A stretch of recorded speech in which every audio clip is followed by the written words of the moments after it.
زہران ممدانی جو کہ 34 سالہ سب سے کم عمر نوجوان ہے جو امریکہ کے سب سے امیر شہر کا سربراہ بن چکا ہے۔ دنیا کی تاریخ کا پہلا وہ مسلمان شخص ہے جو کہ امریکہ کے اندر کسی بھی شہر کا میئر بنا، اور دلچسپ بات یہ ہے کہ زہران نے اس شہر سے الیکشن جیتا جہاں اسرائیل کے بعد دنیا کی سب سے زیادہ یہودی آبادی رہتی ہے۔ زہران ممدانی نے عوام سے یہ بھی وعدہ کیا تھا کہ اگر نیتنیاہو ان کے میئر بننے کے بعد نیو یارک میں آئے تو ان کو ایک جنگی قیدی کے طور پر گرفتار کر لیا جائے گا، اور یہ بات بھی درست ہے کہ نیتنیاہو پچھلے مہینے نیو یارک آئے تھے، لیکن ممدانی کے میئر بننے سے چند روز پہلے۔ ممدانی خود کو ڈیموکریٹک سوشلسٹ کہتے ہیں، یعنی برنی سینڈرز اور AOC جیسے نظریات رکھنے والے۔ ممدانی کا 1 سال پہلے کوئی سیاسی وجود نہیں تھا، وہ یوگانڈا میں پیدا ہوئے اور پہلے ایک ریپر تھے۔ ممدانی پالیسیوں کے لحاظ سے ڈونلڈ ٹرمپ کے مخالفین میں سے ایک ہیں۔ ممدانی چاہتے ہیں کہ نیو یارک کے اندر کم از کم اجرت $30 پر ہاور رکھی جائے، اور اس کے بعد نیو یارک کی جو بس سروس ہے وہ مکمل طور پر فری کر دی جائے، اور اس کے بعد ممدانی کا کہنا ہے کہ چائلڈ یونیورسل پروگرام ہر کسی کے لیے شروع کیا جائے۔ لیکن یہاں پر سوال یہ پیدا ہوتا ہے کہ یہ سارے کام کرنے کے لیے فنڈ کہاں سے آئیں گے، اور اس کے جواب میں ممدانی کا کہنا تھا کہ وہ نیو یارک میں موجود تمام بڑی کمپنیوں کے اوپر اور امیر لوگوں کے اوپر 2% ایکسٹرا ٹیکس لگائیں گے۔ مگر ناقدین کہتے ہیں کہ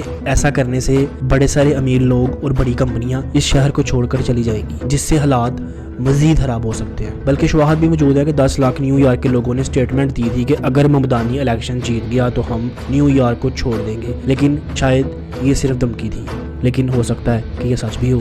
ڈونلڈ ٹرمپ نے ممدانی کو پاگل کمیونسٹ کہا تھا، اور ساتھ یہ بھی کہا تھا کہ نیو یارک کے بچنے یا کامیاب ہونے کے کوئی چانسز اب باقی نہیں رہے۔ اور جب زہران ممدانی کے جیتنے کی تصدیق ہوئی تو ڈونلڈ ٹرمپ نے صرف اور صرف ایک جملہ کہا، اور یہ تھا کہ یہ تو ابھی شروعات ہے۔ اب سوال یہ ہے کہ کیا ممدانی واقعی نیو یارک کو تباہ کر دے گا، یا یہ وہ شخص ہے جس کو واقعی میں نیو یارک کی ضرورت تھی؟ لیکن ایک بات تو ماننی پڑے گی کہ زہران ممدانی کے جیتنے کے بعد پورے کے پورے نیو یارک کے اندر ارتھکویک آ چکا ہے۔ زہران ممدانی کا جیتنا 133 سالہ منوپلی کے اوپر ایک بہت بڑا کویسچن مارک ہے۔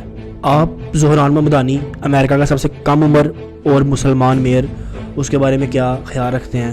آپ کی کیا رائے ہے؟ کمنٹ باکس میں ضرور بتائیے گا۔ Thank you so much.